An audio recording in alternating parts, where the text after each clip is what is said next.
प्रदेश में निकाय चुनाव की तैयारी पूरी। 25 दिसंबर के बाद तारीखों का ऐलान संभव। पहली बार पार्षद प्रत्याशियों के लिए चुनाव खर्च की सीमा भी तय। बतानी होगी खर्च की पूरी डिटेल। रानी अवंतीबाई चौक से गुजरी मार्केट के बीच अतिक्रमण हटाने के कलेक्टर ने दिए निर्देश। सीएमएचओ कार्यालय परिसर में बनेगा जीएनएम छात्रावास। और बैहर विधायक संजय सिंह उइके ने ग्राम पंचायत बमनी में सुनी जन समस्याएं। बिरवा में सरपंच चुनाव के लिए कार्यकर्ताओं की ली बैठक।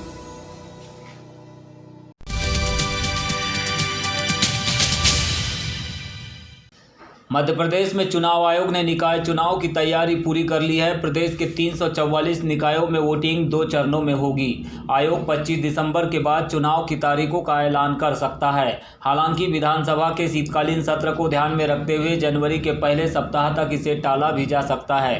पहली बार पार्षद प्रत्याशियों के लिए चुनाव खर्च की सीमा भी तय कर दी गई है। उन्हें अपने चुनाव खर्च की डिटेल भी बतानी होगी। निकाय चुनाव में आबादी के हिसाब से खर्च की अलग अलग सीमा तय की गई है। नगर पालिका और नगर परिषद चुनाव में खर्च की लिमिट 75,000 रुपये तक की गई है, जबकि महानगर पालिकाओं में 8,75,000 रुपये पार्षद उम्मीदवार खर्च कर सकेंगे। सूत्रों के मुताबिक चुनाव आयोग की मंशा 30 जनवरी तक नतीजे घोषित करने की है। इसकी वजह यह भी है कि निकाय चुनाव के बाद पंचायत के चुनाव भी कराने हैं। आयोग के द्वारा पंचायत चुनाव 3 चरणों में फरवरी से अप्रैल के बीच कराने की तैयारी की जा रही है। आयोग के अधिकारी का कहना है कि कोरोना संक्रमण के चलते पोलिंग बूथ पर वोटर की अधिकतम संख्या 1000 तय कर दी गई है। इस वजह से पोलिंग बूथ की संख्या भी बढ़ाई जाएगी। निकाय चुनाव में पहली बार ऑफलाइन के अलावा ऑनलाइन नॉमिनेशन फार्म भी जमा करने की सुविधा दी जाएगी। एमपी ऑनलाइन पर भी नॉमिनेशन किया जा सकेगा। फार्म जमा करने की फीस 40 रुपये तय की गई है।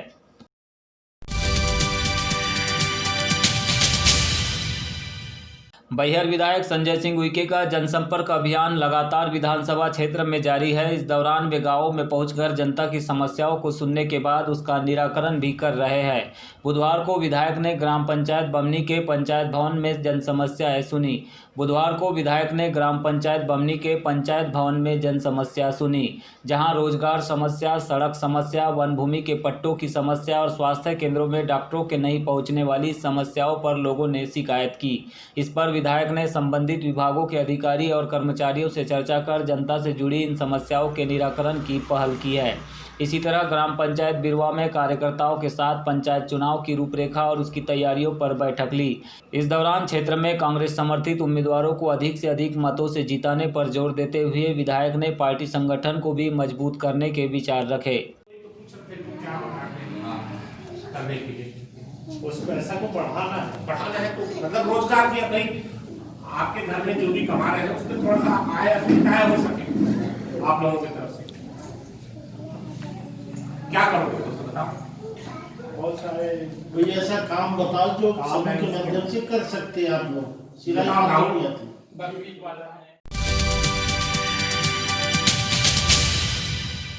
कलेक्टर दीपक आर्य ने 22 दिसंबर को रानी अवंतीबाई चौक के समीप स्थित मुख्य चिकित्सा एवं स्वास्थ्य अधिकारी कार्यालय परिसर का निरीक्षण किया और वहां पर बनने वाले जीएनएम छात्रावास के संबंध में चर्चा की। इस दौरान उन्होंने गुजरी की ओर जाने वाली सड़क और सप्तऋषि कॉम्प्लेक्स में दुकानदारों द्वारा किए गए अतिक्रमण को हटाने के निर्देश दिए।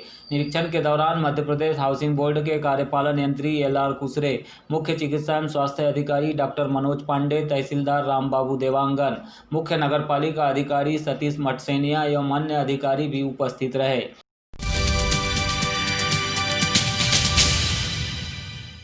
भवन निर्माण ठेकेदार संघ के द्वारा आज जिला कलेक्टर से मुलाकात कर संगठन के कार्यालय के लिए भूमि दिलाए जाने की मांग की गई, जिससे कि वे अपना स्वयं का कार्यालय निर्माण कर कार्यों का लेखा जोखा और संगठन की बैठकें आहूत कर सके। इस संबंध में जिला कलेक्टर के द्वारा भवन निर्माण ठेकेदार संघ को आश्वस्त किया गया है कि वे जल्द ही शहर में कोई ऐसी जगह मिलने पर कार्यालय के लिए आवंटित कर देंगे। ठेकेदार संघ ने कहा है कि वे पिछले कई सालों से कार्यालय के अभाव में पेड़ या फिर गार्डन में बैठकर मीटिंग आयोजित कर रहे हैं, जिससे उन्हें परेशानी होती है। अतः शहर में कहीं पर भी उन्हें कार्यालय के लिए जमीन दिलाई जाए, जिससे कि वे अपने संगठन का कामकाज कर सके। क्या बोले थे? पहली बार देख के आ गए थे हम, पर आज तक कोई कार्रवाई नहीं हुई। अच्छा, भवन नहीं होने से किस प्रकार की दिक्कतें होती है आप लोगों को? हमको भवन नहीं होने से हमको मीटिंग करने में तकलीफ आ रही है। कभी हम मीटिंग काली पुतली के गार्डन में करते हैं, तो कभी कहीं होटल में चले जाते हैं, तो कभी कोई की कार्यालय में ले लेते हैं या कभी कमला नेहरू में आ जाते हैं। 2 गार्डन में बैठते हैं। एक्चुअली काली पुतली का एक गार्डन है हमारे लिए और दूसरा अम्बेडकर चौक का गार्डन है। यहाँ पे हम 10-15 लोगों को लेके कभी भी अपनी समस्या एक दूसरे से शेयर कर लेते हैं। केंद्रीय कृषि कानूनों के विरोध में चल रहे किसान आंदोलन को लेकर बालाघाट न्यूज के द्वारा एक चर्चा के तहत अन्नदाता किसान संगठन के केंद्रीय अध्यक्ष मुरली मनोहर श्रीवास्तव का साक्षात्कार लिया गया, जिसका प्रसारण जल्द ही बालाघाट न्यूज पर होगा। दर्शकों से अपील है कि केंद्र सरकार के कृषि कानूनों से जुड़े इन बिलों के संदर्भ को समझने के लिए यह साक्षात्कार अवश्य देखें, जिससे कि आप भी इन बिलों के विरोध में हो रहे किसान आंदोलन के साथ सरकार की मंशा को भी स्पष्ट तौर पर समझ पाए। व्यापारी अपना कोई भी प्रोडक्ट है वो बिना प्राइस मूल्य के आधार पर नहीं बेचता है, अपने फायदा उसमें निकाल के ही बेचता है। तो किसान अपनी उपज को क्यों ना अपने एक MSP निर्धारण हो, ऐसा क्यों नहीं हो पा रहा है देश में? और उसमें हमने मांग की थी कोर्ट के माध्यम से कि समर्थन मूल्य से कम में अनाज की बिक्री नहीं होना चाहिए। और हमारे लिए खुशखबरी न्यायालय का मैं धन्यवाद करता हूँ, उन्होंने हमारे पक्ष में, किसानों पक्ष में इस निर्णय लिया। पर दुर्भाग्य हमारा यह है कि भारत तत्कालीन मध्य प्रदेश की सरकार ने उस निर्णय को स्वीकार नहीं किया, घुमा दिया उसको। उसके बाद कांग्रेस की सरकार आई, उस सरकार को भी हमने फिर उसकी कापी दी, फिर भी नहीं माना। ऐसी स्थिति में किसान दुखी तो हैं। आज हमारे वर्तमान मुख्यमंत्री महोदय कह रहे हैं मध्य प्रदेश का किसान सुखी संपन्न है, इसीलिए वो आंदोलन में नहीं है, तो ये बात तो गलत है। वास्तव में किसान बहुत दुखी है, बहुत परेशान है और लागत मूल्य से कम में अनाज बेचने को मजबूर है। तो इसमें आपको क्या लगता है, क्या लागत मूल्य निर्धारित होना चाहिए, जितना किसान ने लगाया है उसके अनुसार उसको उसका बेनिफिट मिलना चाहिए? मैं ये कहता हूँ किसी को उद्योग का दर्जा मिलना चाहिए जी। जो प्रोसेसर होता है वो एक दाने को 100 दाने में बदलने का काम केवल और केवल किसान करता है। कोई भी उद्योगपति ऐसा नहीं है दुनिया में, बात को छोड़ दीजिए, जो एक गाड़ी से 4 गाड़ी बना दे बिना किसी अन्य संसाधन के। और स्वामीनाथन आयोग 2006 की रिपोर्ट में भी इसका जिक्र हुआ है। देखिए, स्वामीनाथन रिपोर्ट का तो बिल्कुल सम्मान होना चाहिए और तत्काल लागू होना चाहिए था, जो अभी तक नहीं हुआ। ये दुर्भाग्यपूर्ण स्थिति है। देश में 100 में से 60 लोगों को रोजगार देने वाला समूह है किसान जी। 100 में से 60 को प्रत्यक्ष और 20 को अप्रत्यक्ष रोजगार देता है।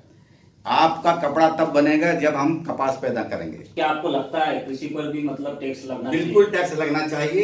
इसमें कोई निर्धारण होना चाहिए, स्लैब वाइज लगना चाहिए टैक्स? नहीं, ये या फिर सबके लिए समान रूप से लगना चाहिए? सबके लिए। जो उत्पादन पर टैक्स लगता है, व्यक्ति पे टैक्स नहीं लगता, सीमा पे टैक्स नहीं लगता, 1 एकड़ 2 एकड़ पर टैक्स नहीं लगता, वो तो उत्पादन कितना हो रहा है उस पर टैक्स लगना चाहिए। यदि वो कांटेक्ट कृषि में व्यापारी और किसान का विवाद उत्पन्न होता है, पेनाल्टी का प्रावधान है उसमें, लेकिन सजा का प्रावधान नहीं। नहीं, यही मैं कहना चाह रहा हूँ कि वो पेनाल्टी कितनी है ये निश्चित नहीं किया। पेनाल्टी यदि कम है तो उससे कोई लाभ नहीं होने वाला, व्यापारी का भी डरेगा नहीं। अगर कमर्शियल फ्रॉड होता है ऐसी स्थिति में किसी किसान के साथ में, तो इसमें किसान को कैसे रेमेडी मिलेगी? नहीं, इसका तो प्रावधान ही नहीं है, ऐसा बताया जा रहा है, इसलिए आंदोलन हो रहा है। इसलिए बिल्कुल संशोधन होना चाहिए, बहुत आवश्यक है। और ये संशोधन इतना होना चाहिए कि जितना डैमेज किसान को हो रहा है उसके अनुपात में उसको लाभ मिल सके, वो व्यापारी की प्रॉपर्टी से और केंद्र दे करके। इस प्रकार ये संशोधन होना चाहिए, इसके मैं पक्ष में हूँ।